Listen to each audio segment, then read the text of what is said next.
Selamat datang di channel saya Benua Douki, jangan lupa di subscribe, like, dan share ya guys. Admin doakan semoga kalian sehat semua. Selamat mendengarkan. Siapa kamu? Mendengar suara gadis muda yang tenang ini, orang berpakaian hitam mengangkat bahunya tanpa daya. Setelah sedikit keheningan, sebuah suara tua perlahan terdengar, saya yakin Anda telah melihat saya di rumah Xiao Clan. Dengan ringan menggoyangkan kakinya yang putih salju, pandangan Sun Er berkeliaran. Dia dengan santai bertanya dengan suara lembut, "Mengapa kamu pergi ke klan Jialai?" "Aku dipercayai oleh seseorang untuk menyelesaikan masalah." "Dipercaya oleh seseorang?" Sun Er buru-buru bertanya, menyipitkan matanya. Ini adalah sesuatu yang tidak bisa aku ungkapkan." Yao Lao melambaikan tangannya dan berkata, "Tapi aku ingin tahu." Dengan senyum tipis di wajahnya yang indah, Sun Er melompat maju. Tubuhnya tampak melayang di udara. Di jarinya, nyala api emas pucat dengan ujung runcing dengan cepat terbentuk. "Hehe, gadis kecil, aku tahu bahwa kamu sangat kuat sekarang tapi itu tidak cukup untuk menghentikan orang tua ini." Yao Lao berkata sambil tersenyum. Sun Er mengerutkan alisnya tetapi dia tidak berbicara. Dia mengangkat jarinya, menyebabkan beberapa bilah api emas yang berputar terus muncul. Melihat bahwa Sun Er menolak untuk menyerah, kedua pria dalam jubah hitam itu sakit kepala. Menghela nafas sekali lagi, Yao Lao berkata dengan putus asa, "Aku tidak ingin bertarung denganmu. Jika aku menyakitimu secara tidak sengaja, pria itu akan patah hati." Baiklah, aku takut padamu. Hari ini, ada seseorang yang bodoh yang memanfaatkan seorang gadis yang dijunjung tinggi oleh pria lain. Pria lain ini kebetulan mengenal saya, jadi saya diminta untuk melakukan beberapa tugas. "Oh, apakah menurutmu mudah bagi seorang lelaki tua sepertiku untuk berlari kemana-mana di tengah malam?" Bulu mata Sun Er yang panjang berkedip sedikit, wajahnya yang indah perlahan-lahan menjadi memerah. Dia membalik tangannya dan pedang api itu perlahan menghilang. Menatap pria berjubah hitam, dia berkata dengan senyum lebar. "Seperti yang diharapkan, Tuan Tua dan Xiao Yan GG memiliki hubungan." Betapa cepatnya perubahan cara Anda memanggil saya," kata Yao Lao sambil tersenyum. "Aku takut kamu sudah menebak hubungan saya dengan Xiao Yan sejak lama. Di masa lalu, hanya dugaan dan aku tidak bisa memastikannya." Sun Er menggelengkan kepalanya sambil tersenyum. Dia membungkuk kepada Yao Lao saat masih di udara dan berkata, "Meskipun saya tidak mengetahui latar belakang Pak Tua, saya percaya bahwa Anda ada hubungannya dengan Xiao Yan GG yang mampu menyingkirkan dirinya yang melemah dari setahun yang lalu." Yao Lao tertawa samar, tidak menyangkal atau mengkonfirmasi hubungannya. Dengan mata indahnya menatap pria berjubah hitam, Sun Er tersenyum manis dan berbisik, "Terlepas dari apa adalah motif asli yang dimiliki Pak Tua dalam mendekati Xiao Yan GG, saya harap Anda tidak memiliki niat lain terhadapnya." Sun Er akan melihat siapapun yang mengancam Xiao Yan GG dengan permusuhan. "Pak Tua mungkin sangat kuat tetapi percayalah, saya memiliki kemampuan untuk mengatakan hal-hal seperti itu." "Hihi, gadis yang kuat." Mendengar kata-kata Sun Er yang sedikit mengancam, Yao Lao tertegun ketika dia berkomentar. "Satu-satunya harapan saya adalah agar Xiao Yan GG tidak tertipu dan terluka oleh orang lain." Dengan sedikit tersenyum, Sun Er sekali lagi membungkuk pada Yao Lao dan berkata, "Sudah terlambat. Saya harus pulang. Saya harap Anda tidak akan memberitahu Xiao Yan GG apa yang telah Anda saksikan malam ini." "Yakinlah, saya tidak akan menyebutkan satu kata pun." Yao Lao mengangguk. Di dalam dirinya, dia bercanda menambahkan, karena dia sudah menyaksikan semuanya sendiri. Mendengar Yao Lao membalas, Sun Er tersenyum. Saat dia membalikkan tubuhnya, bayangan hijau tiba-tiba muncul. Setelah tertegun sesaat, tangan kecil Sun Er mengulurkan tangan dan menariknya ke telapak tangannya. Sun Er terkejut ketika dia menatap botol giok. Dia mengalihkan pandangannya ke arah pria berjubah hitam itu. "Setelah menggunakan teknik rahasia, kamu mungkin akan lemah untuk beberapa hari ke depan. Botol ini mengandung bubuk pengisian energi. Simpan dan pulihkan dengan cepat. Jika tidak, seseorang akan merasa terluka melihat penampilan Anda yang sakit-sakitan," kata Yao Lao dengan acuh tak acuh. Mendengar ini, wajah kecil Sun Er memerah. Membawa botol batu giok di tangannya, dia mengangguk penuh terima kasih pada pria berjubah hitam sebelum dengan ringan menekan kakinya di udara. Tubuhnya dengan cepat menembus kegelapan dan menghilang dari pandangan.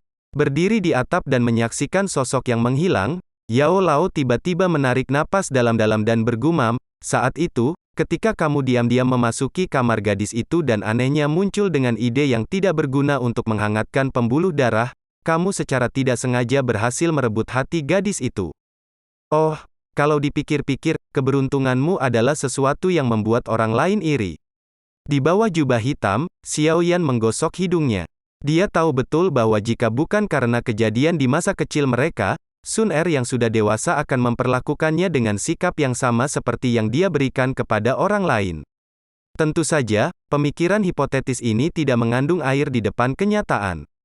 Hehe, dia telah diam-diam memasuki hati seorang gadis pada saat yang paling rapuh dan tidak sengaja meninggalkan memori yang hanya terdiri dari dirinya di dalam hatinya. Tertawa sedikit dengan bangga, Xiao Yan menangkupkan tangannya di belakang kepalanya dan membiarkan Yao Lao mengendalikan tubuhnya. Tubuhnya dengan cepat menembak ke arah rumah klan Xiao. Begitu dia mencapai rumah klan Xiao, Xiao Yan dengan hati-hati menghindari halaman di mana kamar Sun Er berada agar tidak memperingatkannya tentang kehadirannya. Dia mendarat di halaman dekat kamarnya dan bergegas ke kamarnya, dengan lembut menutup pintu di belakangnya saat dia melakukannya. Di kamarnya, Xiao Yan buru-buru melepas jubah hitam dan menyimpannya di dalam cincin penyimpanan. Baru saat itulah dia menghela nafas lega. Dia lemah berbaring di tempat tidur dan malas bergumam pada dirinya sendiri, "Oh, malam yang sangat indah." Di pagi hari berikutnya di rumah klan Jia Lai. Ekspresi Jia Lai Bi saat ini suram dan menakutkan. Benang aura dingin keluar dari tubuhnya, menakuti pelayan wanita cantik yang berlutut dengan gemetar dan ketakutan. Sambil mengusap tatapan dinginnya ke seberang ruangan tempat Liu Si tinggal, Jia Lai Bi berkata dengan tajam, "Kau bilang Liu Si menghilang?" "Ya, pemimpin klan. Kemarin, hamba rendahan ini tiba-tiba pingsan tanpa alasan dan baru bangun keesokan paginya. Tuan Liu Si sudah hilang saat itu. Pelayan rendahan ini telah meminta penjaga di luar tetapi mereka juga belum melihat Tuan Liu Si." Pelayan perempuan itu berkata dengan hati-hati sambil gemetar ketakutan. "Sejak dia kembali ke kamarnya kemarin malam, saya belum mendeteksi dia pergi. Selain itu, ada penjaga tingkat dosi yang ditempatkan di dua pintu masuk ke rumah klan Jia Lai. Dengan kemampuan Liu Si, dia tidak akan bisa meninggalkan tempat itu tanpa ada yang menyadarinya." Gadis ini juga tidak tahu. Wajah gadis pelayan itu menjadi abu. Dia takut bahwa Jia Lai Bi akan menyalahkannya. Jia Lai Bi merasakan sudut matanya berkedut.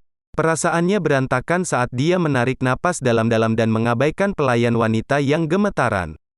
Perlahan, dia berjalan ke setiap sudut ruangan. Melihat aksi Jia Lai Bi, gadis pelayan itu tidak berani bicara. Tubuh berlututnya bahkan tidak berani bergerak 1 inci pun. Saat dia berjalan melewati ruangan yang sunyi, Jia Lai Bi tiba-tiba berhenti di salah satu sudut. Matanya menatap tumpukan kecil abu di sudut ruangan. Dengan jantung berdebar kencang, Jia Lai Bi membungkuk. Dia menggunakan jarinya untuk mengambil bubuk dan menciumnya di bawah hidungnya. Seketika, ekspresi dingin berubah menjadi ketakutan. Jia Lai Bi menghela napas dalam-dalam. Dia tiba-tiba merasa bahwa kakinya sedikit mati rasa. Perasaan dingin perlahan tapi tak terkendali muncul dari dalam hatinya. "Liu Si, sebenarnya dibunuh di bawah pengawasan saya?"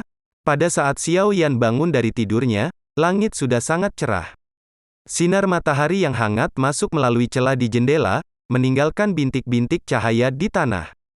Bangun, tatapan mengantuk Xiao Yan kabur saat dia duduk di tempat tidur dan menatap kosong untuk waktu yang lama sebelum akhirnya mendapatkan menyingkirkan keinginannya untuk terus tidur. Sambil menggelengkan kepalanya yang terbangun, dia malas bangkit dari tempat tidur dan secara acak mencuci wajahnya. Tepat saat cuciannya selesai, ketukan samar bergetar dari pintu. Ini ditambah dengan suara lembut dan lembut seorang wanita muda, "Xiao Yan Gege, apakah kamu belum bangun?" Mendengar suara ini, alis Xiao Yan berkedut. Dia dengan cepat menghapus kelembaban di wajahnya dan berjalan ke pintu. Pintunya berdecit saat dia perlahan membuka pintu. Setelah membuka pintu, cahaya yang menyilaukan tiba-tiba melesat ke dalam ruangan, menyebabkan Xiao Yan terbiasa menutup matanya. Beberapa saat kemudian, dia perlahan membuka matanya dan mengalihkan pandangannya ke wanita berpakaian hijau yang berdiri diam di ambang pintu. Hari ini, Sun Er sekali lagi mengenakan pakaian hijau. Pakaiannya yang sesuai dengan kehalusannya yang seperti lotus, mendorong pria muda di ruangan itu untuk memuji di dalam hatinya. Setelah secara acak memindai tubuh halus dan ramping Sun Er, tatapannya akhirnya mendarat di wajah kecil yang sedikit pucat namun indah. Alisnya tidak bisa membantu tetapi membentuk kerutan.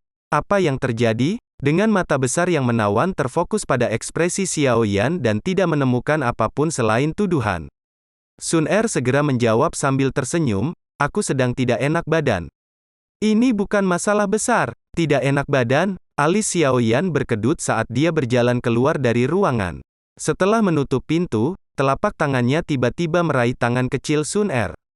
Douqi yang lemah dan hangat di bawah kendali persepsi rohaninya, perlahan-lahan beredar di tubuh Sun Er.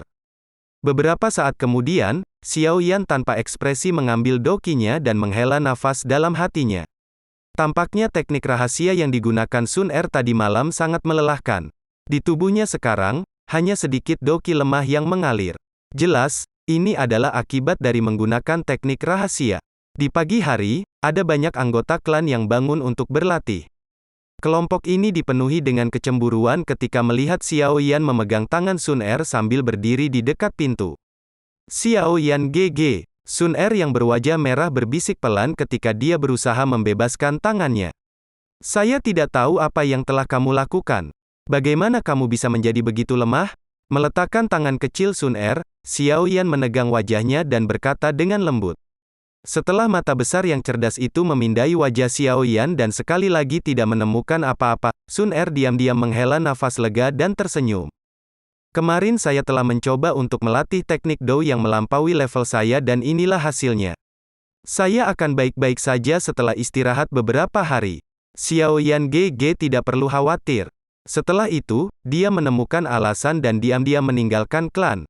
Xiao Yan berjalan tanpa tujuan di Wutan City dan dengan santai bertanya tentang berita tentang klan Jia Lai. Hilangnya Liu Xi pasti akan menimbulkan sensasi di dalam klan Jia Lai.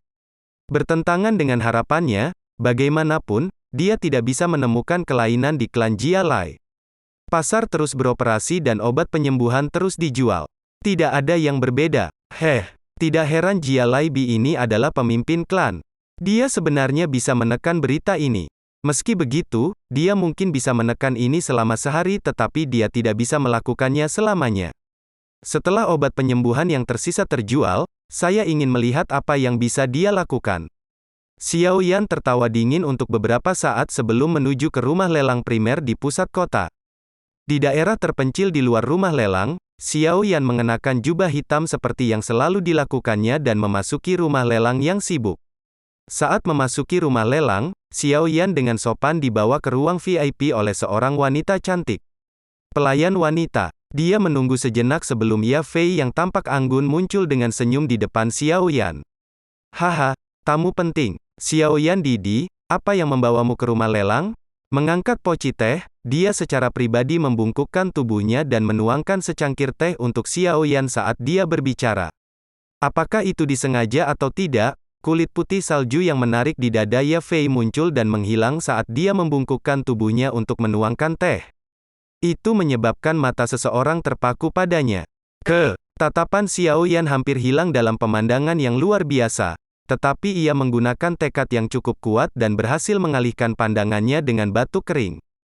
Tatapannya tidak meninggalkan secangkir teh saat dia mengeluarkan cincin penyimpanan merah gelap dari saku dadanya dan mengeluarkan 5 botol batu giok kecil darinya. Dengan suara acuh tak acuh, dia berkata, "Hari ini, aku di sini untuk memenuhi perjanjian kita." Karena Ya Fei sudah tahu tentang identitasnya, Xiao Yan tidak lagi membiarkan Yao Lao berbicara untuknya dan hanya menggunakan suara mudanya. Tatapan Ya Fei tidak bisa meninggalkan botol batu giok kecil pada penampilan mereka. Kebahagiaan muncul di wajahnya yang mempesona. Ya Fei duduk dengan elegan di kursi di sebelah Xiao Yan. Dia dengan hati-hati mengambil salah satu botol giok dan menimbangnya dengan hati-hati. Setelah itu, dia sedikit membuka botol. Pil bulat berwarna hijau meluncur keluar dari botol. Mengambil napas dalam-dalam dari bau obat yang menyerang lubang hidungnya, mata indah Ya Fei mengerut. Beberapa saat kemudian, Ya Fei akhirnya dengan penuh perhatian mengembalikan pil ke botol. Dia melemparkan senyum menawan dan indah pada Xiao Yan yang ada di sampingnya. Tampaknya Xiao Yan siap untuk mengambil tindakan terhadap klan Jia Lai. Kalau tidak, mengapa Anda datang untuk menyelesaikan kesepakatan kami sebelum waktunya? Mendengar ini, ia mengangkat bahu, tidak menyangkal atau mengakuinya. Dia mengambil gulungan lain yang berisi nama beberapa bahan obat. Bahan obat ini memiliki kemampuan untuk memulihkan kekuatan seseorang. Tentu, ini disiapkan untuk Sun Er. Melihat wajahnya yang lemah dan pucat, Xiao Yan merasakan jantungnya sakit. Menerima gulungan dari Xiao Yan, Ya Fei, yang memiliki sejumlah pengalaman seperti itu, tahu arti Xiao Yan. Tanpa kata-kata yang tidak perlu, dia terus memanggil pelayan wanita dan menyuruhnya dengan cepat menyiapkan apa yang ada dalam daftar. Duduk di ruang VIP yang tenang, Xiao Yan, yang telah diam, tiba-tiba berkata, tampaknya klan Jia Lai telah pergi ke kota lain untuk mencari sumber bahan obat baru. Klan Jia Lai sekarang bekerja dengan pemasok obat di kota Telan. Namun, harga bahan obat yang mereka beli dari sana 4 kali lebih mahal daripada di kota Wutan. Ya Fei mengangguk dan setuju dengan senyum. Untuk berpikir bahwa mereka bersedia.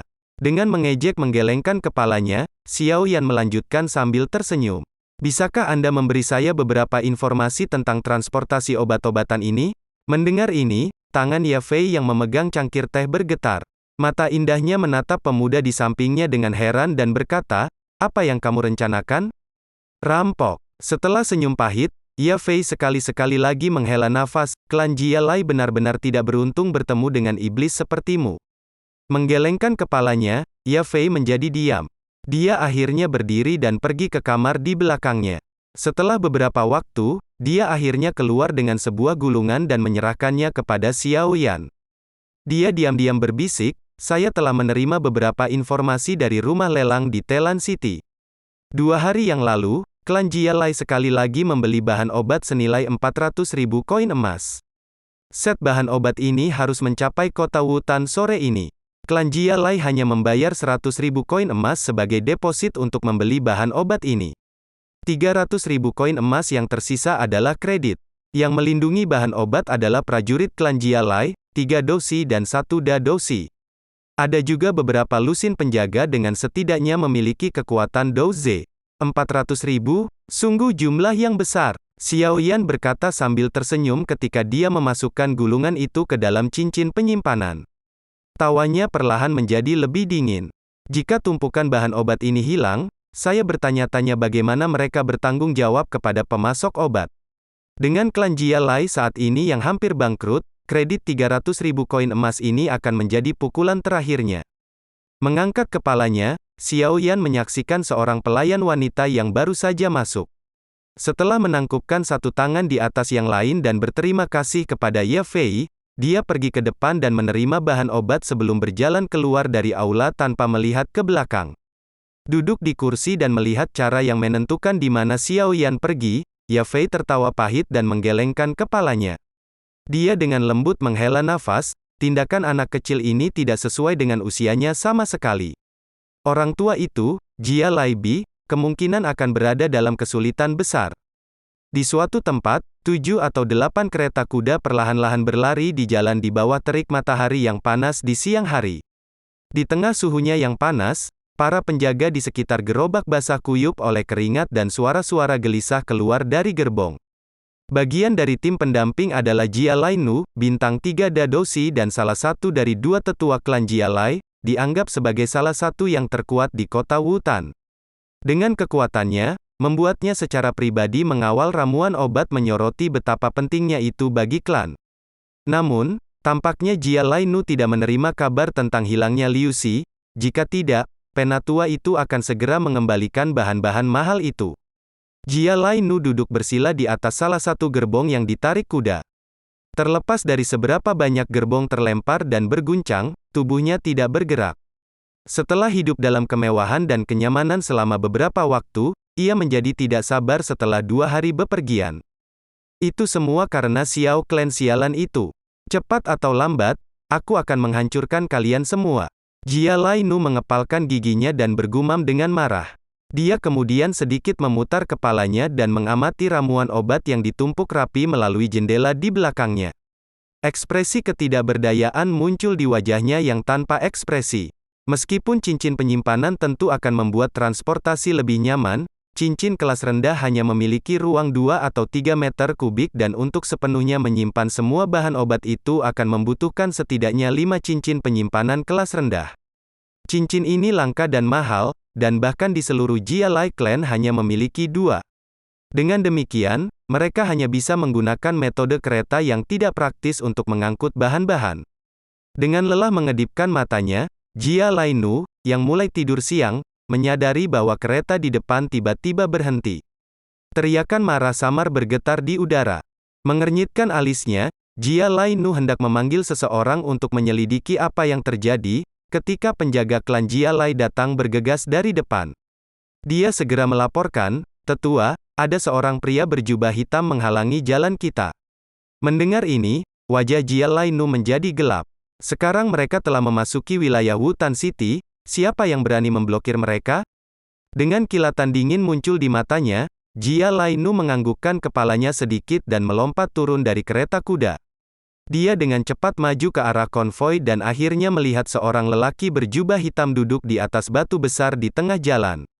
Meskipun dia tidak bisa melihat wajah lelaki berjubah hitam itu, dia bisa merasakan niat buruk dari tatapan lelaki berjubah hitam itu. "Kamu siapa? Mengapa Anda menghalangi jalan kami?" Tatapan Jia Lai Nu menyapu pria berjubah hitam sebelum bertanya dengan suara yang dalam. "Anda harus menjadi anggota klan Jia Lai, bukan?" Suara tua terdengar dari bawah jubah hitam. Wajah Jia Lai Nu berkedut. Dengan ekspresi muram, dia melambaikan tangannya. Lusinan penjaga di belakangnya segera mengeluarkan senjata dari pinggang mereka dan menatap dengan tidak ramah pada pria berjubah hitam yang tidak dikenal dan misterius itu. "Yah, sepertinya aku benar." Melihat reaksi dari Jia Lai Nu, pria berjubah hitam itu hanya tersenyum dan melompat dari batu besar sebelum berjalan ke konvoi. Dengan dingin melihat pria berjubah hitam yang mendekat, Jia Lai Nu meraih busur dan anak panah besar dari penjaga di sampingnya. Dia menarik tali busur dan busur itu menekuk seperti tali. Saat dilepaskan, panah berubah menjadi angin yang ganas dan melesat ke tenggorokan lelaki berjubah hitam itu. Menemani panah itu adalah peluit menakutkan dari angin yang berhembus. Namun, ketika jaraknya 1 meter dari pria berjubah hitam itu, sekelompok api putih muncul tiba-tiba, mengubah panah menjadi abu hitam segera setelah menyentuh api. Menonton adegan di hadapannya, wajah Jia Lai Nu berubah warna. Kegelisahan mulai muncul dari dalam dirinya. Tampaknya pria berjubah hitam di depannya tidak lebih lemah dari Dadousi. Perlahan-lahan melepaskan napasnya, Jia Lai Nu meraih tombak panjang berwarna biru tua dari seorang penjaga di belakangnya. Douki biru samar dipancarkan dari tubuhnya. Seketika, udara di sekitarnya menjadi lebih lembab. Jelas, metode ki miliknya adalah elemen air yang gelap dan dingin. Meraih tombak panjang, Jia Lai Nu menatap tajam pada pria berjubah hitam itu. Dia menyesuaikan tubuhnya sedikit sebelum tiba-tiba melompat dari tanah. Tubuhnya berubah menjadi cahaya biru, bergegas maju dan mendekati pria berjubah hitam itu. Di udara, Jia Lai Nu mempertahankan wajah penuh hormat ketika tombak panjang tiba-tiba dan dengan keras mengguncang. Douki di atasnya bersinar terang. Dengan getaran tombak, gema mengikuti. Gelombang yang tumpang tindih. Gelombang yang tumpang tindih, teknik Dou tingkat Suan rendah, adalah teknik terkuat yang sepenuhnya dapat dikendalikan Jia Lai Nu. Masa pelatihannya yang panjang telah memungkinkannya untuk menguasai teknik Dou ini dengan sempurna. Dibebaskan dengan kekuatan penuhnya, kekuatannya sedemikian rupa sehingga bahkan Dadousi bintang 6 tidak akan berani meremehkannya. Mengikuti teriakan dari Jia Lai Nu, gelombang biru besar yang terdiri dari energi yang dipancarkan dari dalam batang panjang biru yang bersinar.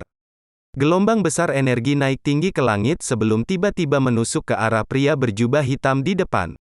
Di sekitar konvoi, sorak-sorai yang bangga meletus ketika melihat sesepuh mereka mengungkapkan kekuatannya yang seperti dewa. Sepanjang perjalanan mereka, kelompok itu telah bertemu dengan beberapa perampok, tetapi masing-masing dari mereka semua dibunuh di bawah tombak Jia Lai Nu. Di mata kebanyakan orang, korban lain akan ditambahkan. Gelombang biru besar bergulung di sepanjang cakrawala. Di dalamnya, cahaya kecil tiba-tiba mengembang. Seperti kilat, tombak panjang melesat ke kepala pria berjubah hitam itu. "Mati!" Melihat target itu hampir dalam jangkauan, sebuah ekspresi menyeramkan melintas di wajah Jia Lainu saat dia dengan dingin tersenyum. Energi menyembur tak terkendali dari tombak di tangannya. Tepat saat tongkat panjang itu akan mengenai topi tengkoraknya, lelaki berjubah hitam itu perlahan mengangkat kepalanya. Bayangan wajah yang lembut dan muda terungkap di bawah sinar matahari tercetak di mata Jia Lainu. Ini, apakah itu bajingan dari klan Xiao? Menyadari wajah yang akrab, mata Jia Lainu menyipit dan niat membunuh tumbuh segera. Tombak panjang tumbuh semakin dekat. Namun, ketika baru saja akan melakukan kontak, nyala api putih tiba-tiba mengalir dari tubuh lelaki berjubah hitam itu. Akhirnya, itu bertindak sebagai sumber api dan menyapu Jia Lainu, yang ada di udara. Api putih melintas di cakrawala dan semua orang merasakan dingin di kulit mereka. Segera, ombak, tombak, dan orang itu, menghilang. Di jalan, sorak-sorai tiba-tiba terhenti. Para penjaga Jia Lai Clan, seperti bebek dengan lehernya patah, melebarkan mulut mereka dan terengah-engah. Kesombongan di wajah mereka perlahan berubah menjadi ketakutan. Ketika tatapan mereka sekali lagi tertuju pada lelaki berjubah hitam itu, muncul teror di dalam hati mereka seperti bagaimana seseorang akan melihat monster. Memindai para penjaga dengan acuh tak acuh, pria berjubah hitam itu perlahan-lahan mengulurkan tangannya. Beberapa api putih muncul. Sambil menyentakkan jarinya, nyala api melesat ke depan dan dengan ringan jatuh ke atas kereta di bawah tatapan semua orang. Boom! Dengan ledakan terdam, kereta kuda dan bahan obat secara bersamaan terbakar dan berubah menjadi abu di depan tatapan tumpul semua orang. Di dalam rumah klan Jia Lai. Apa? Semua bahan obat dihancurkan oleh seseorang? Raungan marah di dalam aula besar hampir menyebabkan atap runtuh. Penjaga gemetar yang berlutut di depan Jia Lai Bi memiliki wajah yang penuh dengan kengerian saat ia menelan ludahnya sendiri. Dengan gemetar ketakutan, dia berkata, Penatua kedua juga dibunuh oleh orang yang menghancurkan obat. Wajah marah Jia Lai Bi tiba-tiba membeku. Wajahnya jatuh dan kakinya terasa lemas ketika dia terjatuh ke belakang, ke kursi di belakangnya. Jia Lainu adalah salah satu dari 3 dadosi dari klan Jia Lai. Kematiannya menambah kekacauan yang dihadapi Jia Lai Clan saat ini. Melihat reaksi Jia Lai Bi, wajah penjaga yang menyampaikan pesan itu juga dipenuhi dengan tekanan. Pada saat itu, benaknya teringat akan kekuatan menakutkan lelaki berjubah hitam itu. Sulit membayangkan bahwa Penatua kedua, bintang 3 dadosi, akan benar-benar dibakar menjadi abu oleh lelaki misterius itu. Adegan yang menakutkan telah membuat mereka yang hadir merasakan rasa takut yang sebenarnya. Siapa yang membunuh Penatua kedua? Setelah beberapa menit diam, Jia Lai Bi akhirnya mulai pulih secara bertahap. Suaranya yang sedikit serak mengungkapkan betapa besar pukulan kematian Jia Lainu untuknya.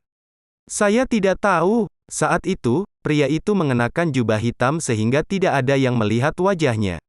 Tapi dia bisa mengendalikan semacam api putih, yang juga merupakan api yang menyerang Penatua kedua. Penjaga itu menggelengkan kepalanya dan menjawab dengan lembut. Jubah hitam, mengontrol nyala putih. Setelah hening sejenak, wajah Jia Lai Bi berubah. Memanipulasi api untuk melukai musuh adalah keahlian seorang alkemis. Dan satu-satunya alkemis yang memiliki permusuhan dengan klan Jia Lai dan memiliki kekuatan untuk dengan mudah membunuh Jia Lainu. Semua kriteria ini menyebabkan gambar alkemis berjubah hitam yang tidak sengaja ia temui di rumah lelang untuk mengingat-ingat. Mengingat cara hormat yang ditunjukkan Ye Fei dan Guni terhadap alkemis berjubah hitam, Jia Lai Bi tiba-tiba merasakan kepahitan di mulutnya.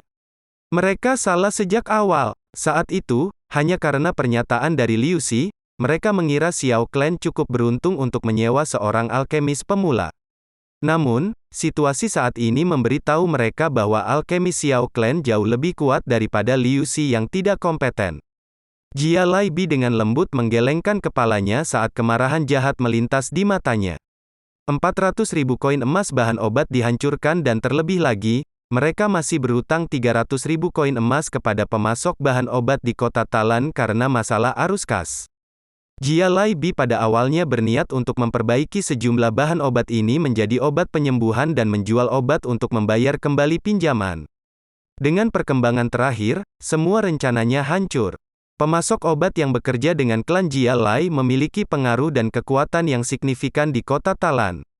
Begitu mereka tahu bahwa persediaan obat-obatan hancur, mereka pasti akan mengirim seseorang untuk menagih hutang mereka. Namun, dengan pundi-pundi klan Jia Lai yang telah habis, bagaimana mereka akan menemukan sejumlah besar uang? Jika mereka gagal mengumpulkan uang, maka reputasi Jia Lai Clan akan hancur total oleh masalah ini. Sialan, tidak dapat menemukan solusi, Jia Lai Bi membanting telapak tangannya dengan marah ke meja di sebelahnya dia. Segera, meja kayu hitam itu hancur berkeping-keping dan sebuah fragmen kayu menghantam wajah seorang penjaga yang berdiri di samping. Yang terakhir hanya mengepalkan giginya dan bertahan. Mengambil nafas ringan, Jia Lai Bi dengan paksa menekan kemarahan dan kebencian jahat terhadap klan Xiao di dalam hatinya. Dia menjabat tangannya dan dengan sengaja bertindak tenang saat dia berkata, "Bagikan semua obat penyembuhan yang tersisa di gudang ke semua pasar. Satu hal lagi, saya ingin semua orang diam tentang semua yang terjadi hari ini. Jika ada yang menyebarkan berita ini, mereka akan dihukum sesuai dengan aturan klan." Iya, tubuh penjaga bergetar ringan sebelum dengan hormat memberikan balasan. Setelah itu, dia bangkit dan cepat-cepat keluar dari aula. Menatap aula besar yang kosong, Jia Lai Bi dengan lelah bersandar di kursi. Kali ini, bahkan jika klan Jia Lai berhasil bertahan hidup, kekuatan mereka akan sangat berkurang. Sejak saat itu, akan sulit untuk bertarung dengan klan Xiao. Memikirkan hal ini, Jia Lai Bi menghela nafas dalam-dalam. Untuk beberapa alasan yang tidak diketahui, dia mulai menyesal telah memulai konflik dengan klan Xiao saat itu. Namun, penyesalan ini datang sedikit terlambat. Setelah menyelesaikan beberapa hal lainnya, Xiao Yan melepaskan penyamarannya dan dengan cepat kembali ke klannya. Dia meminta Yao Lao untuk memperbaiki beberapa pil pemulihan kekuatan sebelum dengan cepat mengirimkannya ke Sun Er. Melihat gadis itu membelai pil dan matanya yang agak merah jernih, Xiao Yan menerima dorongan besar untuk kepercayaan dirinya. Beberapa hari setelah Xiao Yan menghancurkan bahan obat dari klan Jia Lai, Wu Tan City melanjutkan untuk tetap tenang di permukaan. Namun, orang-orang yang lebih taat mulai menyadari bahwa anggota klan Jia Lai yang telah menyebabkan masalah di dekat pasar Xiao Clan menghilang tanpa suara. Kesombongan mereka yang biasa juga berkurang. Dalam menghadapi tindakan Jia Lai Clan yang tidak bisa dijelaskan, beberapa orang mulai merasa sedikit curiga. Ruang pertemuan Xiao Clan, apa yang sedang dilakukan Jia Lai Clan hari ini? Apakah mereka mencoba memberi kita kesan lemah?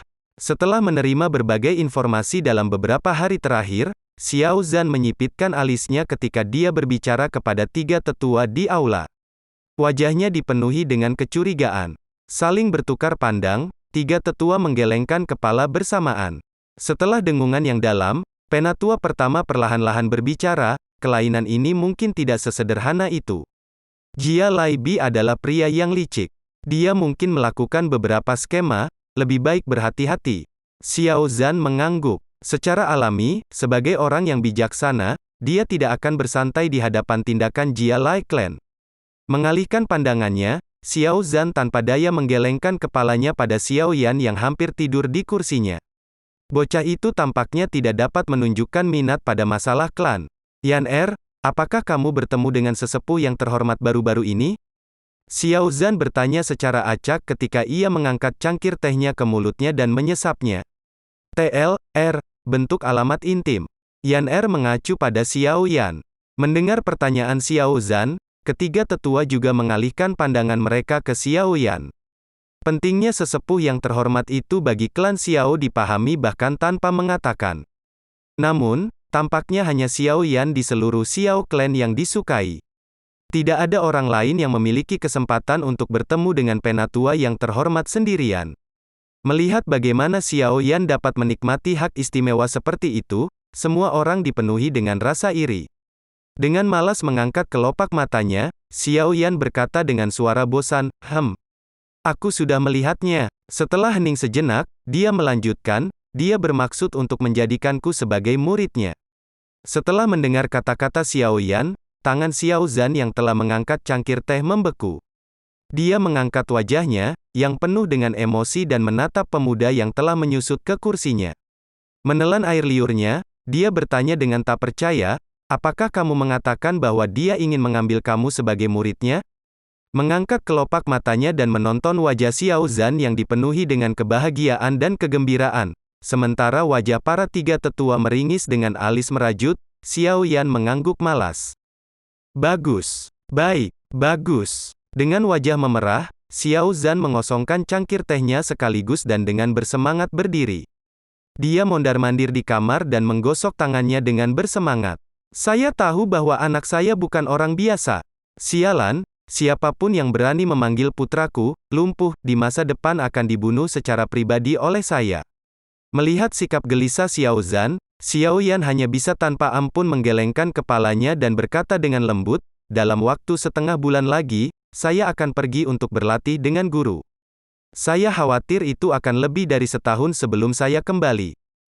Xiao Zhan tertegun. Senyum di wajahnya berkurang saat dia mengangkat alisnya dan ragu-ragu bertanya, apakah kamu tidak berencana untuk mengambil ujian masuk untuk Akademi Jianan? Jianan adalah akademi top terkenal di seluruh benua Douqi. Jika kamu bisa mendaftar di sana, itu pasti akan menguntungkanmu. Saya akan mengambil ujian masuk, tapi saya mungkin akan melewatkannya 1 atau 2 tahun. Xiao Yan menggosok hidungnya dan tersenyum dengan acuh tak acuh.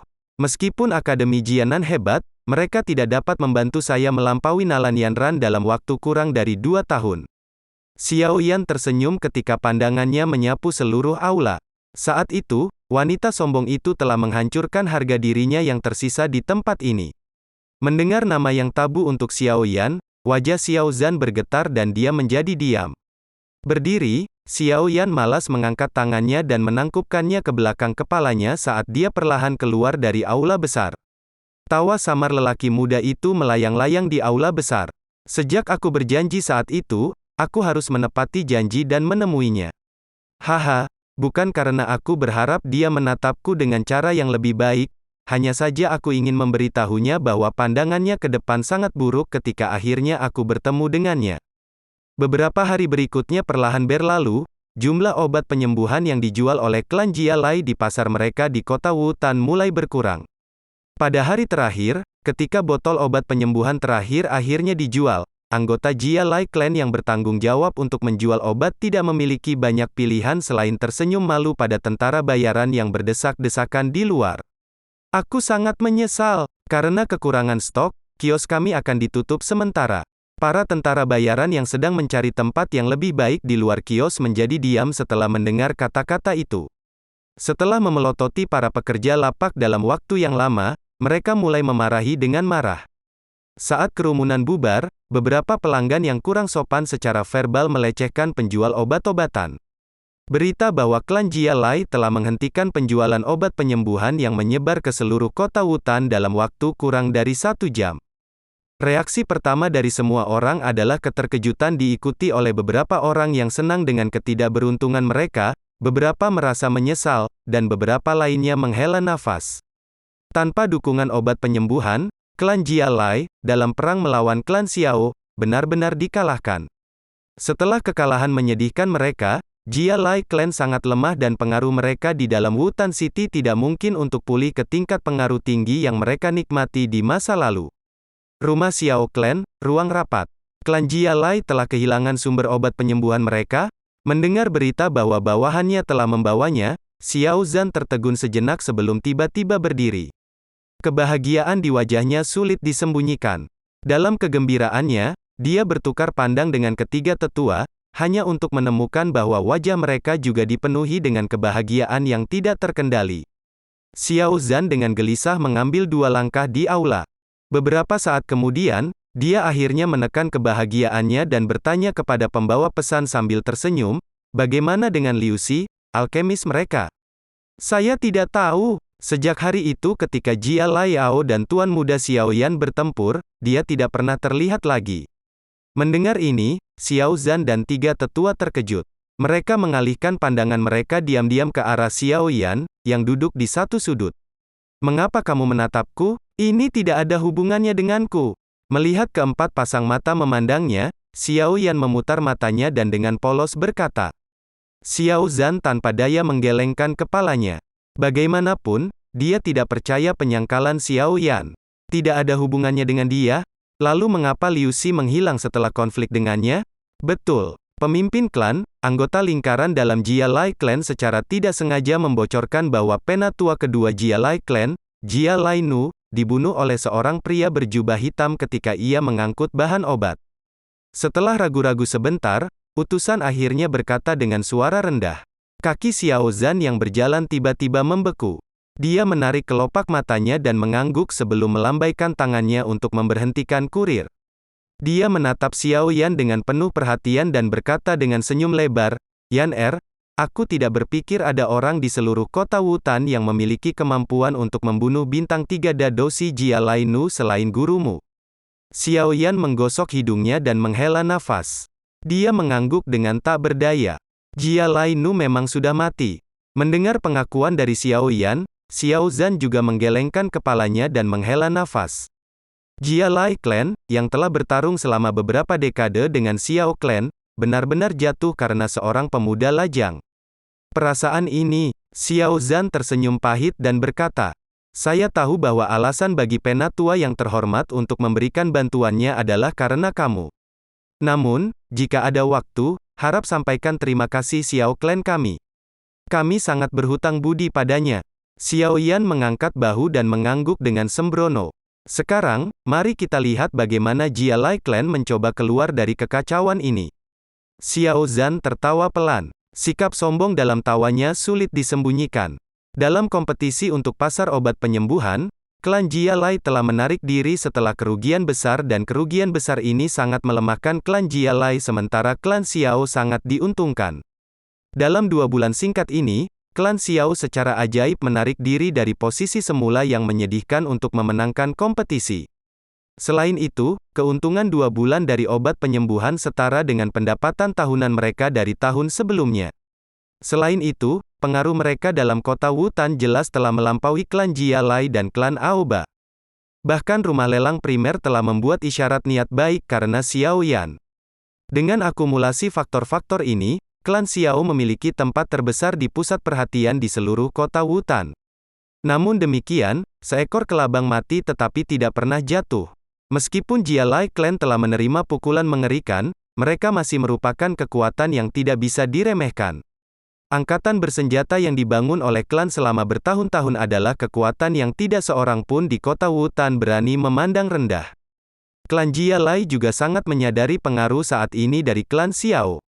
Oleh karena itu, setelah mereka tahu bahwa tidak ada harapan untuk terus bersaing, mereka mengumpulkan tubuh mereka seperti ular berbisa dan mulai menjilati luka-luka mereka, tampaknya menunggu kesempatan untuk menghancurkan musuh mereka. Namun, hari-hari yang ditempati sedemikian rupa tidak berlangsung lama. 2 hari setelah Jia Lai Clan mengumumkan penghentian penjualan obat penyembuhan, pemasok obat kota Talan mengirim kelompok yang dipimpin oleh 2 Dadoshi. Mereka secara agresif memasuki rumah keluarga Jia Lai Clan dan dengan kasar menuntut agar Jia Lai Bi membayar 300.000 koin emas yang terutang kepada mereka dalam 2 hari. Tindakan oleh pemasok bahan obat kota Talan setara dengan memperburuk keadaan klan Jia Lai. Pada saat ini, bagaimanapun, Jia Lai Bi tidak berani secara sembrono menyinggung pihak yang tidak lebih lemah dari klan Jia Lai terlepas dari betapa marahnya dia.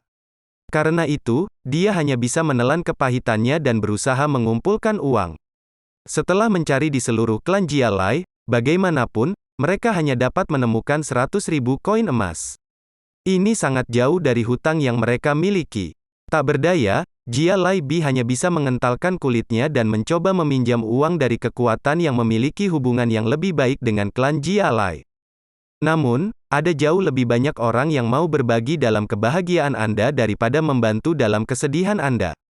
Melihat keadaan menyedihkan klan Jia Lai dan permusuhan dari klan Xiao, kekuatan-kekuatan yang pernah memiliki hubungan baik dengan klan Jia Lai tidak ingin terlibat dalam kekacauan.